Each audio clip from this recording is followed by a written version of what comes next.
The two things that jump out to me about this are, one, the fact that we've deferred payment to our schools to balance the budget is coming at the expense of the education system that children are in. And being able to fully fund our education system so cities like St. Paul aren't having to raise their property taxes to fund the gap that is being made by this deferment of payments is one way to help ensure that at-risk kids are being involved in school. Extracurricular-wise, when I founded an organization to benefit multiple charities this spring, I worked with an organization in St. Paul called Elpis Enterprises, which works with at-risk children in teaching them skills that translate outside of the classroom. In particular, they build birdhouses for sale and teach kids how to screen print. Screen printing is an interesting and exciting way to express your creativity and, you know, possibly make a little money on the side as well. And these are activities that could be any different thing, like what Paulette said with gardening. I would encourage the constituents in the 61st to find ways to engage with the youth in our district, to show them activities that they like, and to share that with them, like gardening or screen printing or photography or riding bikes or anything like that. Thank you. Kyle? Well, I think it's a twofold problem. I mean, the first and obvious one, as has been mentioned many times before here, is education and educational investment. Currently, when we have 35 teachers, one teacher for every 35 students, huge classroom sizes, and a poor investment in our school infrastructure, it becomes very, very difficult to give that one-on-one approach that we really need in our education system to make people involved and actually have something that they can hold on to that's really important to them, and that's learning and education. Secondly, I have a lot of friends that work within the Minneapolis Park system, and it's a great demonstration of what can be done in providing after-school programs and activities for kids. They do have a lot of problems, though, in terms of the amount of low-income assistance they have for these programs, and expanding anything like that is clearly a huge benefit to the community. Thank you. Representative Payton. Well, you know, a couple of things. I think, first of all, we have to come together as a community as a whole. And so you talked about young Somali men going back and fighting for something that they are being duped into fighting for something that they think would be better for them. I think that's a product of disenfranchisement. That means that we're not sitting down talking as a community, valuing who they are. I think after-school programs are awfully important. Education is awfully important, but we need to do other things. Like, for instance, Representative Clark and I, she's the chief author, we have a bonding request for the Phillips Pool, right? To bring kids together, to figure out, to put them on the swim team, to allow them to kind of come together as a community. And the other thing is that we have young people that are drowning in our lakes. So it are these kinds of activities that I think that we can do that will help it. But I think the more overarching goal is to not demonize our children, is to figure out how do we work with them, and as a community, how do we come together? So we no longer are looking at children as just Somali children, or African American children, or majority culture children, that they're all of our children, and we have to find the best ways and the best inroads in which to make sure that they feel like they want to be in this country, they want to stay, and they want to contribute to the vibrance of our community. Thank you. Elsa? Very good question. I think our youth, we always say that our youth is our future, and yet we don't invest in them. I said earlier that one of the things that is important is to engage our youth when they don't have a vision of the future and a role that they can play. Of course, they're going to do something. So one of the things that I would make sure that we would do is invest in after-school program. I used to work, I was a director of the YWCA. We have after-school programs that we want to make sure, but because of the cuts and the cuts and the cuts, I want to make sure that those budget comes back. Brothers and Sisters program, art, as a director of the art, using art to build community is also very important. I think the other thing that I want to make sure that we remember today, if nothing else, is to take away the negative label that we put to our kids. When we say at-risk youth, we already condemn them to be at risk. I think we need to make sure that they get a positive label, not a negative label. Thank you. Question number 4. It's I think that's what we. It's me again. No, that would be Paletta. Thank you. Question number 4 relates to small businesses. There's a lot of talk about small businesses, and in fact, 2 of the largest complexes that house Somali shops and Somali businesses are in District 61. So the question is, what would you do as a state senator to support small businesses and Somali shops in the district? We'll start with Paletta. I don't know. I really don't know. I've never shopped in any of those malls. Microphone, you want to grab the microphone? I've never shopped in any of those malls, and I would be willing to bet you that a huge majority of people in Senate District 61 have never shopped in any of those malls either. So I think one of the most important things that anybody, and I was a marketing director for a small firm that imported leather bags from the Czech Republic. They need to market themselves better. They need to understand how to get their message out. And I'm not sure what a state legislator can do to specifically encourage that to happen in one segment of the community. The entire community is going to be struggling in terms of the economy. So I really don't know the answer to that. Thank you. Chris? Going back on something that I mentioned earlier, I think incentivizing local business in general is the best way to encourage members of the 61st Precinct and anywhere else to shop at Somali-owned businesses, to shop at any locally owned business, whether that would be through an incentive to the employer and shop owner to hire employees, or maybe restructuring the way sales tax is administered in those stores. So if you're shopping somewhere at a locally owned business versus shopping at, say, Target or Walmart, you're maybe paying less in sales tax. Little things like that could make a huge difference to a small business owner whose overhead margin isn't nearly as dismissible as someone large like Target or Best Buy.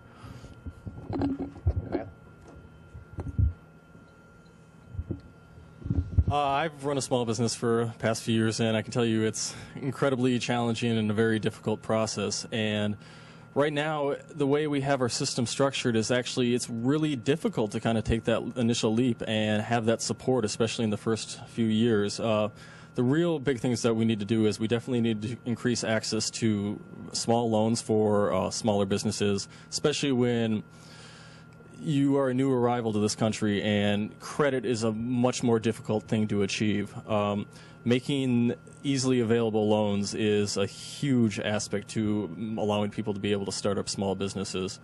I thought the sales tax idea is a fantastic idea too, just by the way. So I have shopped at Carmel Mall, and I was at the opening of the mall that is on Cedar, right in our district, at Cedar and Lake. I have developed a very good relationship with the African Development Center, and many of you guys know Hussein Samatar is the director and one of our school board members, at looking at the various ways in which people can start their small businesses. So often we start them really small in a small kind of cubicle area, and then have them continue to grow. So I think the state does have a way in which they can play through the through DEED, making sure that organizations like the African Development Center and other business growth entities in the community can get the grants that they need. We can work on some of the tax credit issues that will allow them to grow. And I think that those are the ways that we can help. The other thing is, I think that we have a bully pulpit. We have the ability to send people to the Carmel Mall. We have the ability to send them to the 26th Street Mall, right? We can tell them what happens there, and we can kind of demystify this idea that a souk or a mall is a place that only Somali people can go, but it is a cultural opportunity for people to go in and shop. So I do think that we have those great opportunities as a state senator. Thank you. It's a very good question. Small business enterprise. District 61 has a lot of small businesses, and I patronize them. When I was working at Children's Hospital, we always use the souk for catering for a lot of the events that we have. I think one of the things that as a senator, we need to make sure a lot of the businesses in our district could qualify for the DBE, that's the Disadvantaged Business Enterprise, but very few people access it or know about it. Small businesses cannot compete with the big businesses because of the requirements. So one of the things that we need to make sure is that the small businesses can access small business loans at low interest, but also that they get support in terms of how to run a business, how to figure out what are some of the qualifications or the requirements so that they could qualify for those, not only the small business loans, but also technical assistance. That's what we need to make sure that small businesses can continue. There's a very high rate of failure, not because they're not hardworking, but because they don't have the technical assistance and the small business assistance. Thank you. Thank you. That's a very good question. A candidate who's a pro-business, which I consider myself, and somebody who has an office, one of those two malls, I have seen very closely thousands of people, those two malls employee. And you know, we know that the 2/3 of job growth this country is created by private sector as a whole in this country. What we have to do that is we must make those small businesses loans available to them. So small business administration through federal government and through our local and state government, all the grants should be available to small businesses so they can go and get the loans they need. So that's what we need. We have to give incentives, because those two malls, and also it's the same thing goes by other communities in District 61. The people in my district, the jobs is number one, and they are very concerned about it. The way to create jobs and to spur the economy is to give small businesses a tax credit they need so they can come and invest our communities, and this will lower unemployment. This will have a wide-ranging effect in our economy. We need to bring business to District 61. That's what I need. I'm a candidate for pro-business. That's who I am. Thank you. Question number 5 deals with legislation and specific procedural maneuvering. So the question is, what specific state senatorial procedures and rules would you apply to prevent bad proposals that could have a detrimental impact in the Somali constituency in Senate District 61 that could prevent becoming a law? Chris? I'll just need one moment here. Sure. I don't understand that question. The question is, what specific state senatorial procedure that you think you would apply to prevent bad proposals becoming a law? For instance, in the last session, a English-only proposal was proposed, but through the process, it was prevented coming out of the House.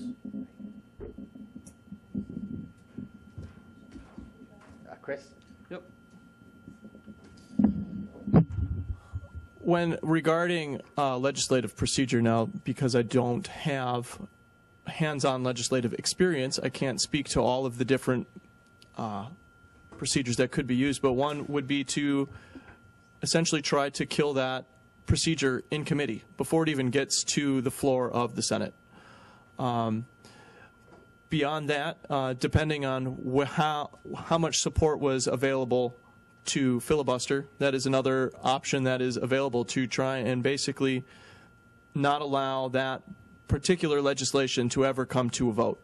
Those two procedures, I think, would be the most effective means to prevent any sort of discriminatory legislation to ever be enacted. Also working with the American Civil Liberties Union and other community organizations that could organize a large community response to any sort of legislation that could be considered discriminatory is another way to help impact the decision makers from a grassroots standpoint. Thank you. Kyle? So one of the few areas I do have a little bit of experience in is actually in Robert's Rules of Order and Parliamentary Procedure. So a little bit better at that. But as was said before, I mean, the biggest one I would do is I would just, if it was really going to come down to a vote, I would filibuster that bill and I would sit up there and read the phone book if it's necessary, just to make sure bad legislation doesn't get passed, or at least someone's voice is heard in regards to bad legislation. That would probably be the biggest one I would guarantee doing under any circumstances. So I think the first thing that you need to do and think about is to be in the majority, right? Is to control the process. It's easy to touch that agenda when you're the majority, Well, but absolutely. right now the DFL is in the minority. Absolutely, but I wanted to say that because I think that it is important that as we go out and vote that we can continue to vote so that we're in the majority, so it is much easier to control it. I think the other thing that we have to do when you talk about legislative maneuvers, you know, in the House we use Masons, we use the custom and usage. These are just kind of all things that we use in order to try to prolong the debate or to try to make sure that the law that they have proposed is legal. So I think one of the things we have to do is we have to argue about it in the committee, and we have to try to bring as many people like yourself to testify, to tell them kind of the errors of their ways, and that if it does make it through the process and it ends up on the House floor or on the Senate floor, then we do have to talk about it. This idea that we operate like they do in Washington, where we can read the Constitution, that doesn't work very well. We have rules. I was on the Rules Committee in my first term where we can actually call the question. So we can actually kind of call the question and ask to end the debate and then actually take the vote. And that has happened. It didn't happen last year, but it happened in my first 2 years. So I think the best thing that we can do is to make sure that the community understands that, and that we do a lot of the work to make sure that legislators know, for instance, how discriminatory Representative Drakowski's English-only bill was. Thank you. I was a registered lobbyist a few years back, so I know a little bit about the system, and I want to acknowledge my former representative, Karen Clark. I used to live in that district, and one of the things that I admired about the work that she had done in terms of legislative procedure was we were notified. She was always present, and I will always be present to make sure that those proposals does not go any farther than they need to.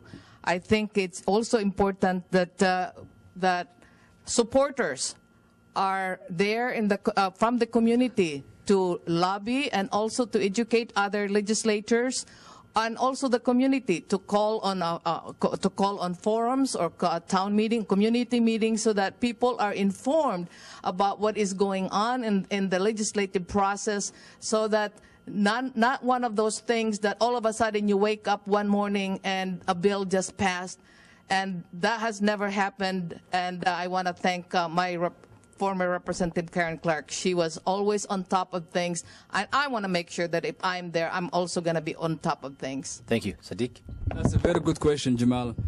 The way to prevent a bad bill is use all maneuvering, legislative maneuvering to prevent it, filibustering, all kind of things. But let me make one, for example. Last year, the Republican legislator passed voter ID requirement, and we were lucky that we had a D.F.L. governor who vetoed that bill. I just want to make one of the examples. You know, we had a divided government, and we were lucky, so the governor vetoed it, and it did not become law. Because Minnesota, we are very proud to always lead the nation when it comes to high turnout of the voters. Always we average higher than the nation. So the way to prevent bad bills to come to the law is to make sure that it did not reach the Senate floor or it didn't reach the House floor. May also build coalition. We have to also make sure that we can work the other side of the aisle. You know, always it's very important that, you know, as a DFLer, I will make sure that I have a good working progress to the other side of the aisle, whether Republican, so we can always get the job done for our district. And also make sure that we have a common sense approach to resolve our problems, our state. Thank you.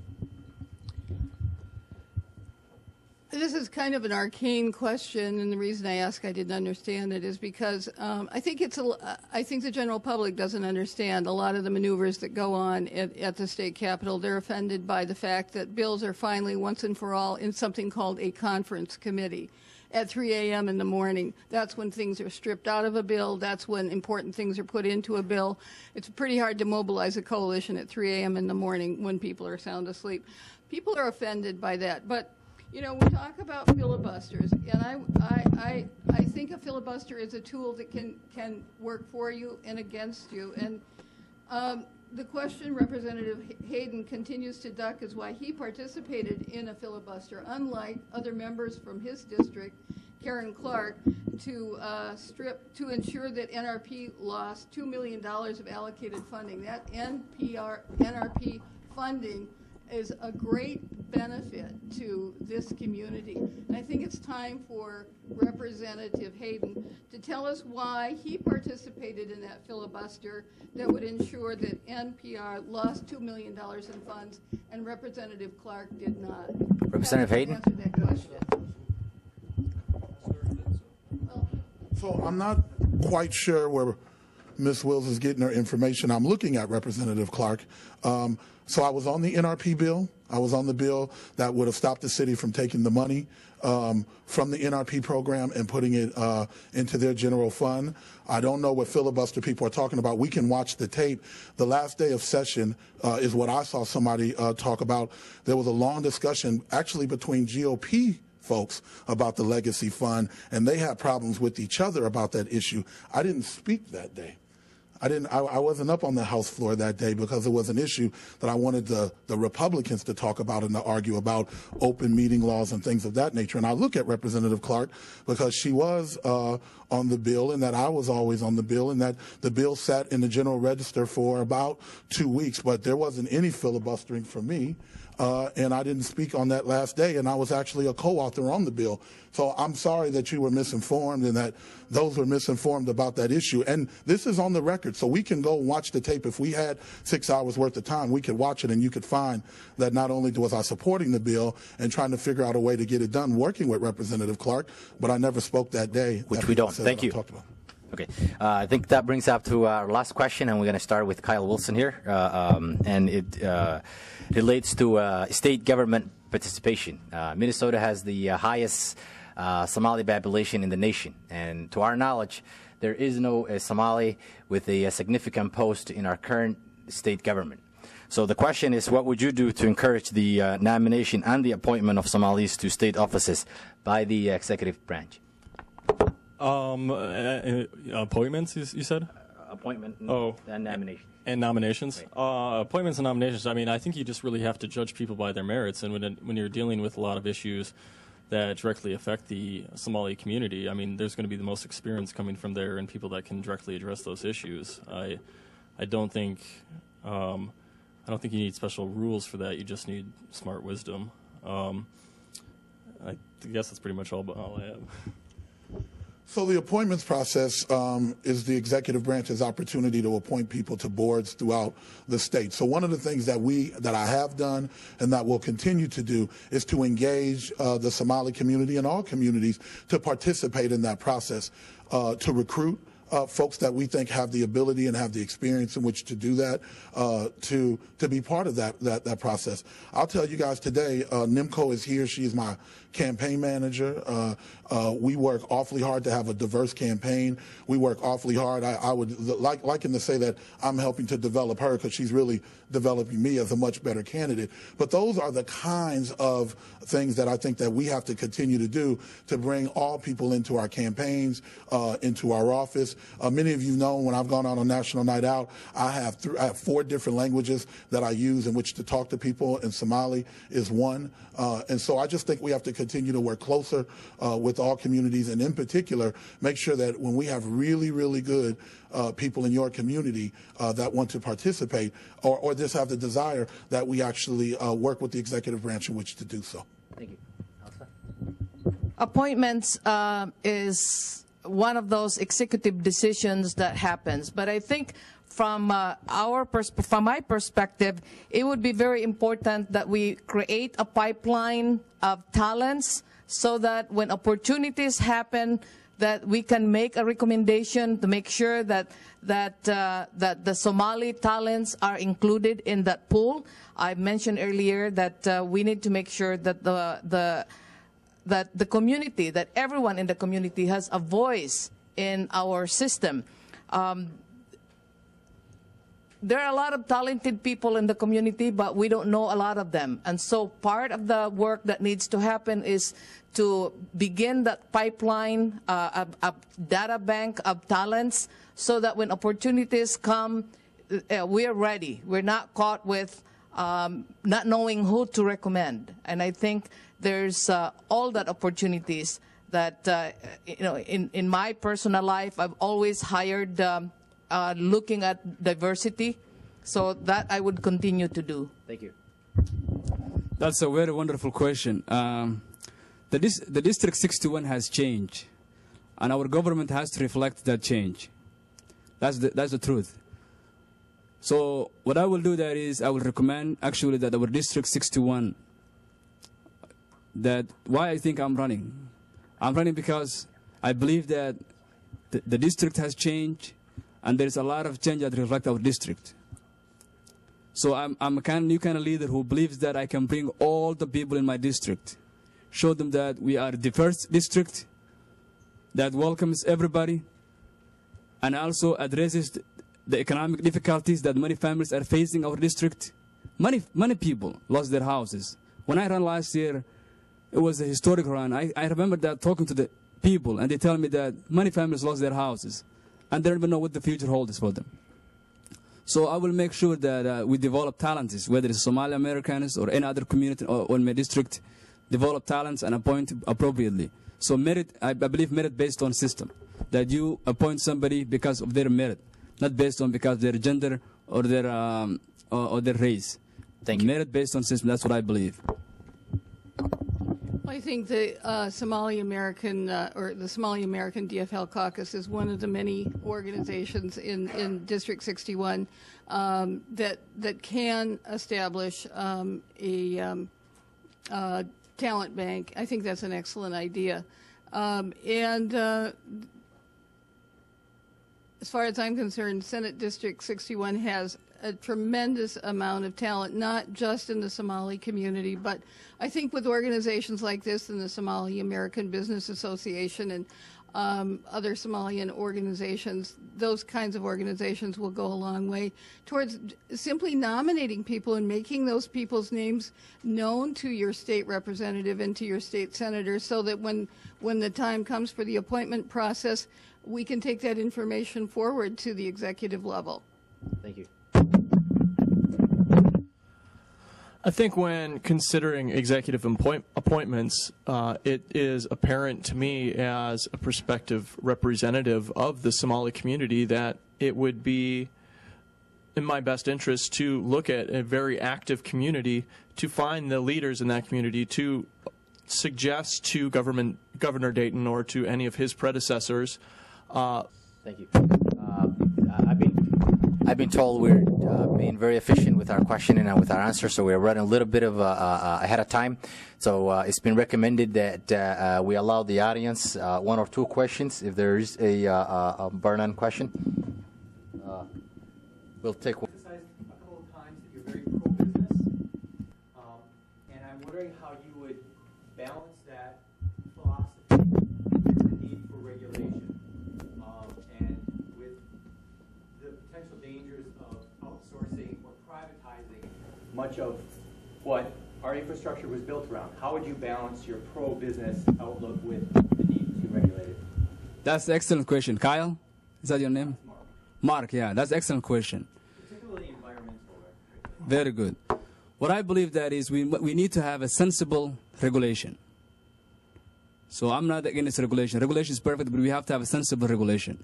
The District 61, the biggest concern that our district is facing is unemployment. We have a huge unemployment in our district. So I would like to bring the unemployment in my district as much as possible, as low as we can. So what I would like to offer was that targeted tax cut to the businesses so they can come and invest our district. So that's what I mean when I'm pro business. But I'm also very sensible regulation. We need to have regulation. People, the government is our side. The government does a lot of things. That's what I said, that I believe the mission of government, but I'm troubled by its failure. So what we need to do that is, and that's excellent question mark, is how we can bring all the people in our districts together, and we can embrace businesses to come, so the people in my district will have jobs, and this will lower crimes. This will have a wide-ranging effect. That's what I mean. Very excellent question. But I'm a sensible regulation, but I'm also pro-business. I want to make every effort that I can. I will be in the legislature introducing bills after bills to make sure that businesses come our district. The unemployment is the biggest concern in my district, and I hear that message loud and clear, and I will do something about it if I have the chance to be elected. Thank you. On the corner.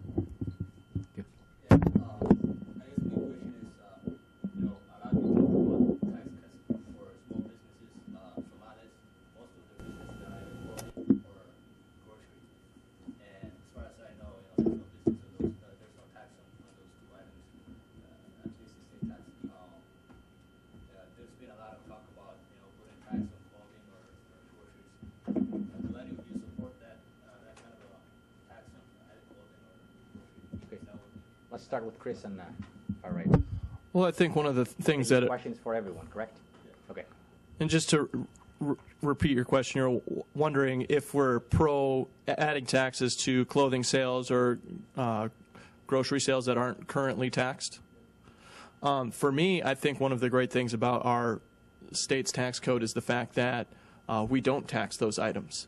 And I've lived in states where there's no sales tax, and the incentive that you see is that people are more willing to make smaller purchases because it's not going to be impacted by that. Small grocers the average sale isn't going to be like what you see at Cub Foods or Rainbow, where people are spending $200-300 for groceries. They're going to come in with a $20 bill, get what they need for their meal that night, and I don't think we should be adding to that bill when all they're going to be buying is maybe a loaf of bread and some fruits and vegetables. So taxing that is unwise. Should we just go this way? No, I don't support adding taxes for clothing or food. But what I would advocate, and I think it would be really helpful to look at whether or not we can have a checkoff on our income tax forms. People want to give money to the state of Minnesota, believe it or not. There's no way for them to do it. The upper 2% of the income earners in Minnesota, there are people who would like to be able to check a box off on their income tax and give more money to the state of Minnesota, and I think that would be one of the most innovative ways that we can raise revenue, but certainly not taxing clothing or food. Thank you. That's a good question. I would like to echo what Pauline said, that I will not advocate sales tax for food and clothing. That's unacceptable. But what I will advocate is high-end, sales tax for high-end, people who buy very expensive stores. For example, the last biennial budget, $34 billion that the state of Minnesota spends every 2 years. We balanced the budget because we delayed school payments and the bounding bill from tobacco companies. That's not how you balance the budget. We have to, the state of Minnesota must learn to spend less and operate better. So we have to understand that efficiency, cutting bureaucracy, and making sure that the government delivers to the service that the people desire. I will not advocate sales increase tax for because it will hit the people who are lower income and middle class. If you increase the food, if you tax the sales for food and clothing, so it will target lower income people and middle class, and it's something that I will definitely not going to do it. But I'm going to tax the higher income, especially higher end stores. Thank you. One of the things that makes me proud of being a Minnesotan is that we are unique in a way that we do not tax basic needs. And I will continue to support that. I think clothing and shelter and food are basic needs. We don't need to add any more burden to the little that, that people have. I think like what Sadiq said, there are other ways that we could raise taxes on high-end people who buy toys like boats and things like that. That's not basic. That's luxury items. So I think the basic needs is what we need to make sure that we protect it from being taxed, not only from the consumer, but also from the vendors. So the really short answer is no. We need a progressive tax system. I've voted 3 years in a row for a progressive tax system that taxed the high-end earners at the same percentage that most of you and I look at, and if we're even poor, we even get taxed more. There's also some very unique ideas that Representative Lincheski, who's the lead in the House on taxes, and Representative Hornstein talked about. There's a lot of tax shelters.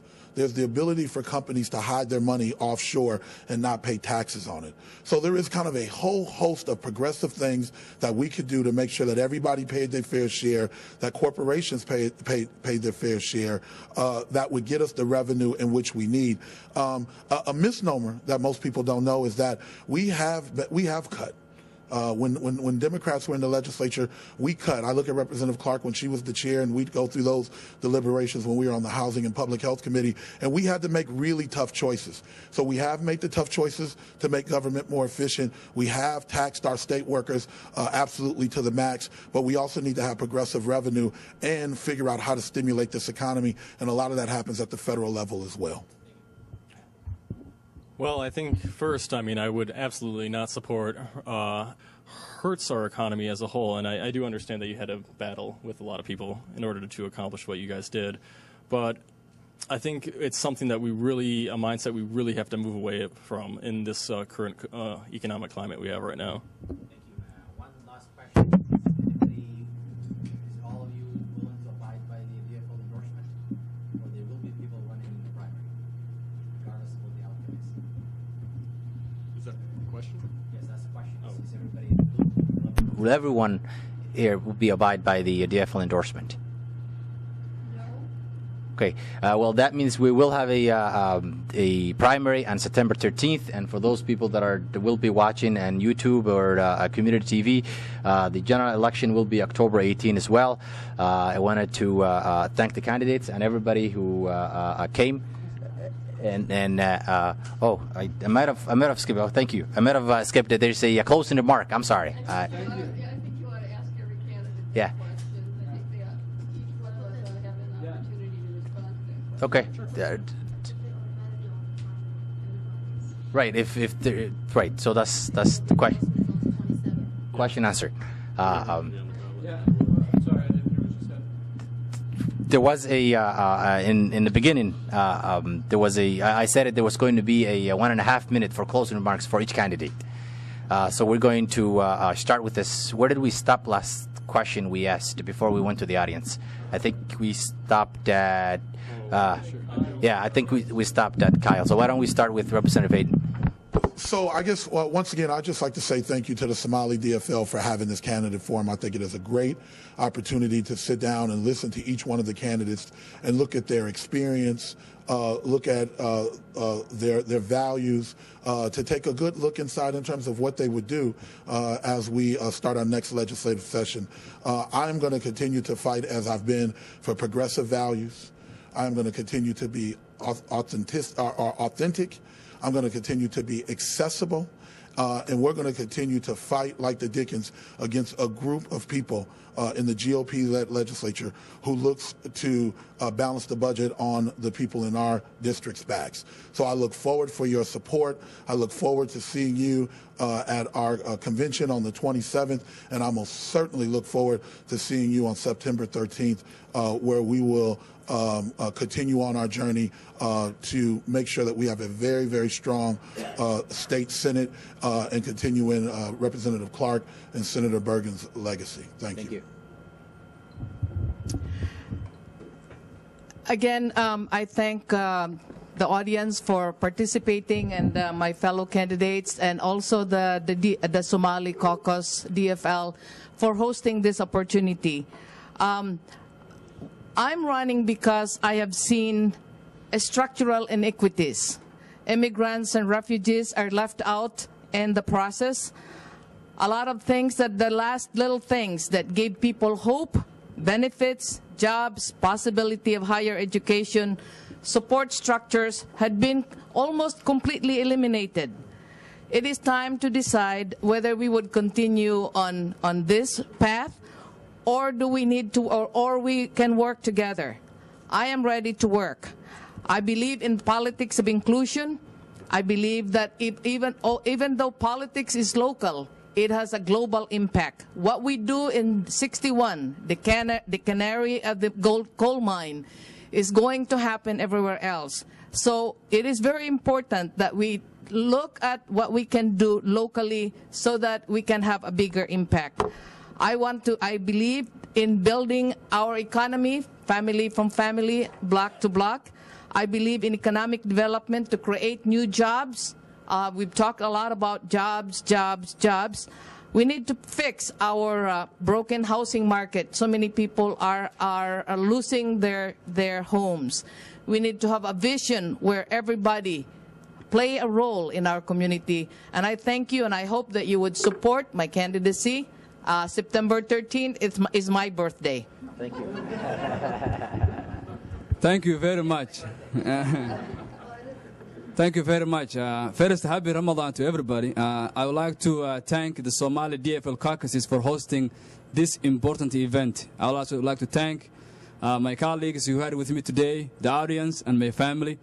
My friends, less than a month, we have a history to make in our district. We're going to have a special election that will be held on September 13. I will be a candidate in that election. I'm asking you your vote. If you believe that the last 3 years, the economic depression that our district has suffered, if you believe that we need to go the new direction of our district, if you believe that every child in our district deserves a world-class education, if you believe that we need to create jobs for the people of our district, if you believe that we need to expand the health care affordable for all, I'm your candidate. I am a new kind of leader. I have my ideology is what works. I am a consensus builder. I believe American dream. I'm a very proud American who wants to serve his country. And I'm ready for this job. I have my experience really real life. If you will enable your vote, I will make you proud. On September 13, I will need your vote. Thank you very much. Thank you.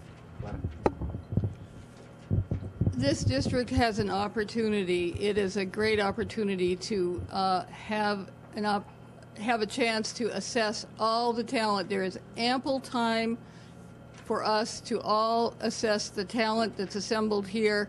This is only 1 year. The seat is only open for 1 year, and then the entire district will be redrawn. I'm offering myself to this district from this day forward to be a listener, to be somebody who's willing to fight for this district. As I said before, I'm not looking for a deal. The most important thing for this district is jobs, jobs, jobs, and tax the rich. That is the only way that we are going to serve the people of this district. And September 13th is the primary. I'm on the ballot. I ask for your support, and I look forward to serving with Representative Clark and Representative Hayden as your next state senator. Thank you. Thank you again to the Somali American Caucus for putting this on. It's been an excellent opportunity for all of us to share our thoughts and opinions on some matters that I feel are not only important to the Somali community, but important to the 61st District as a whole.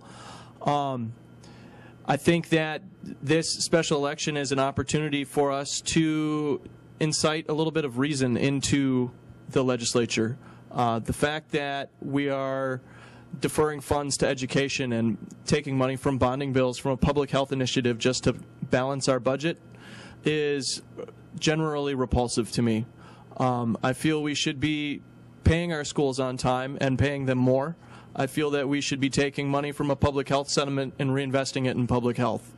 I think that the best way to get revenue going and getting our state back on track is to modify our tax code, which means, in the end, probably lower taxes on the middle class and a better tax rate that is more reasonable for the upper class. People who make more money don't have a whole lot of interest in what goes on in our government because they don't have a lot of skin in the game. And you always have a more vested interest into what happens when you have skin in the game. Thank you. Thank you. And we end where we begin. Kyle? Well, I just want to thank the Somali American Caucus again for inviting us all out here. It's a great opportunity to hear all the candidates speak. And I also want to thank everyone for helping me get over a little bit of the first-time candidate jitters here. It's been a nice experience. My philosophy is a little bit different. I approach a lot of issues in strange and interesting ways. Cycling advocacy is one of my top issues in this campaign, but also healthcare reform and changing the way we do healthcare in the system. Right now, we could save 30% costs in our healthcare in Hennepin County alone if we start implementing and adopting the medical hotspot techniques used in Camden, New Jersey. And I think it's something that we really have to look into. If you're curious about more information about my campaign, I encourage you to visit my website at kylewilsonforsenate.com. And thank you very much for your time. And now, audience, you may applaud the candidates. Thank you for everyone.